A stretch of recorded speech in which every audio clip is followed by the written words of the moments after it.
So, hi, welcome back to my Health Simplified series. And today we are talking about the body because I think the last time we spoke about the mind and we spoke about stress.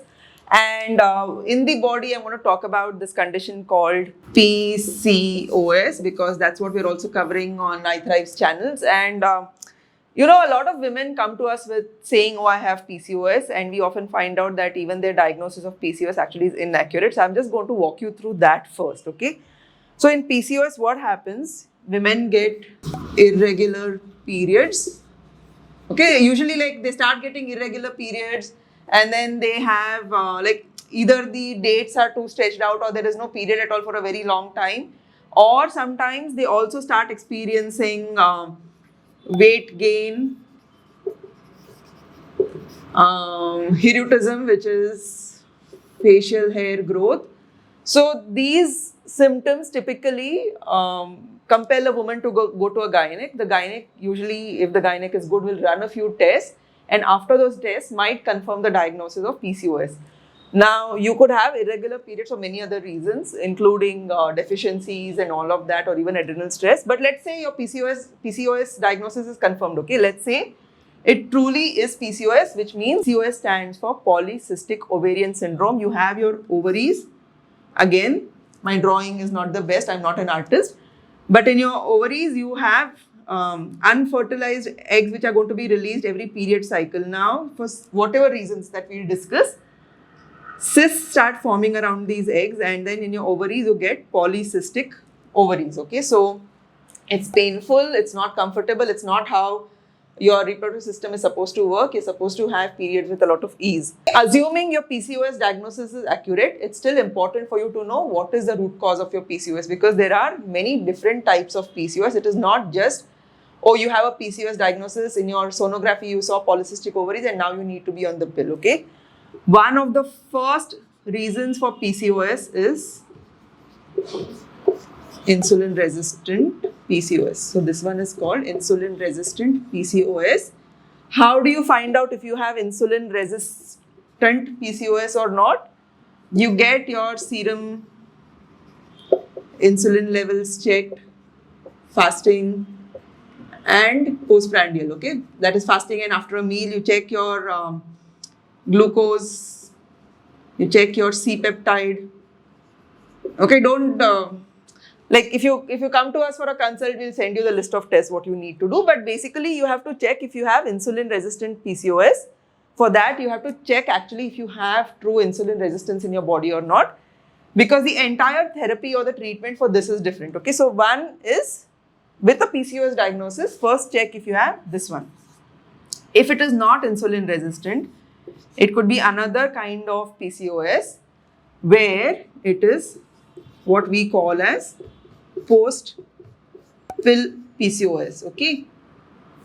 Typically in these cases, what happens, so when I say pill, this is the birth control pill, okay? A lot of women are put on birth control pills, or even after you get married, you don't want to have kids for a while, you might actually go on oral contraceptives. A lot of women have absolutely normal periods, no menstrual irregularities at all. They have properly functioning reproductive systems until they go on the pill. And once the pill is stopped, their period cycle is completely messed up, their menstrual health is gone. So that's what we call as post-pill PCOS, where after they've stopped this pill, they end up with irregular periods because of the entire hormone mess that happens, okay? So your hormone get messed up. Easy? Okay. Post-pill PCOS is not truly insulin-resistant PCOS. Post-pill PCOS is because you went on the birth control pill and now you stopped it and your body is not getting those extra hormones every day through the pill.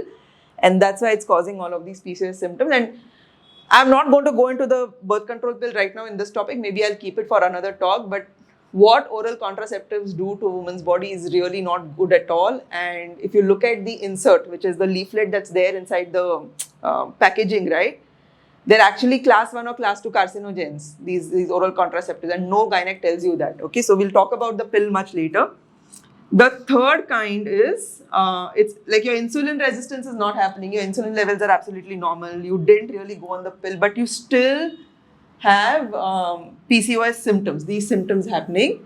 It could be because of something that we call as adrenal PCOS. Okay, so your adrenals are these two tiny little glands that sit about your kidneys, like here on the back. And your adrenal glands are the ones that are most responsive to any kind of stress. Now, stress is the module that I cover in the academy. For me, even though 6 sessions are not enough, but to quickly tell you, stress can be either physiological, which is like stress from the environment, or stress could be psychological, or stress could be more to do with like trauma itself.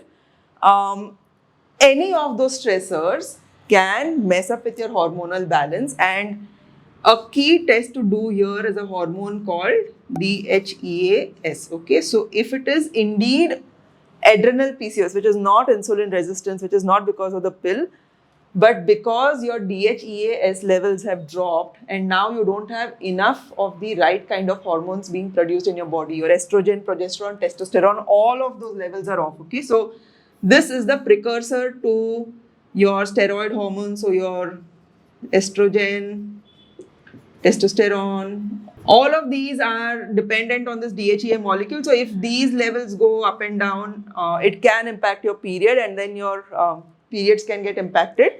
For me, not that I have PCOS, but I actually experienced this adrenal dysfunction. I spoke about it in a video that I did on DHEA also, because of an exposure to a toxin called permethrin.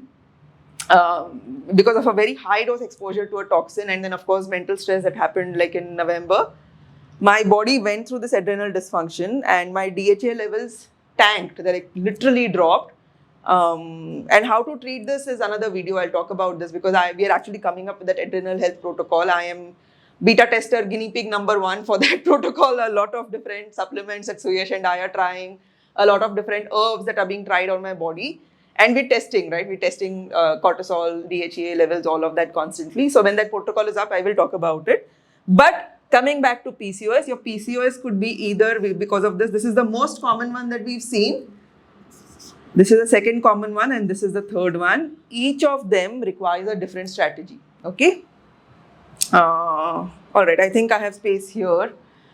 So if you have insulin resistant PCOS, what do? You make primarily lifestyle changes. Okay. And by these, I mean you cut off seed oils. Eat more saturated fat, eat good quality protein, reduce your intake of all these refined carbs, right? White carbs, sugar, maida, all of that. Eat easier to digest grains like rice and more fruits. And usually your insulin resistance, as it reverses, this PCOS goes off. Okay, so it really reverses. Post-pill PCOS needs a little more in-depth treatment because you have to go check all your hormone panels, and then you have to see different herbs that might help in bringing that balance back. A lot of other techniques, lifestyle techniques are required. Adrenal PCOS, now this could be because of infections. This could be because of toxins. This could be because of mental stress. This could even be because of deficiencies. So what you need to do here is get your full, what I call as the iThrive health report. Like you get your blood work done, we do a full analysis and we do that. So we do the iThrive health report, and then we really figure out how to improve your adrenal function, because sometimes you might need to supplement with DHEA. Sometimes you might need to supplement with adrenal cortex. Sometimes you might just need to do roots like maca and rhodiola and all of that, and this might come back.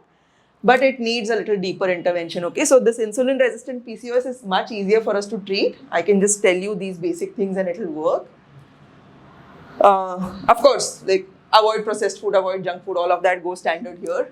Post-pill and adrenal PCOS both need a little in-depth work, and it's best if we look at your blood work and then figure out how to help you. Even imbalanced gut can trigger this adrenal PCOS kind of a thing, okay? Because that can create inflammation. That inflammation can trigger your adrenals to go into overdrive. But not all PCOS is equal. There are different reasons why you could end up with PCOS. So PCOS is just a symptom. Your body is communicating with you, hey, something is wrong. What is the reason is what you have to find out. Cool? So I think I will talk about birth control pills also soon. There's so much to talk about. Please, if you're watching these videos, let me know what else you want me to talk about. We make like one video a week because that's the bandwidth I have, and we want to cover as much ground as possible. But I want to be able to answer the questions that are burning for you, top of the mind for you. So I'd rather do that instead. All right. So signing off my Health Simplified series. Bye bye.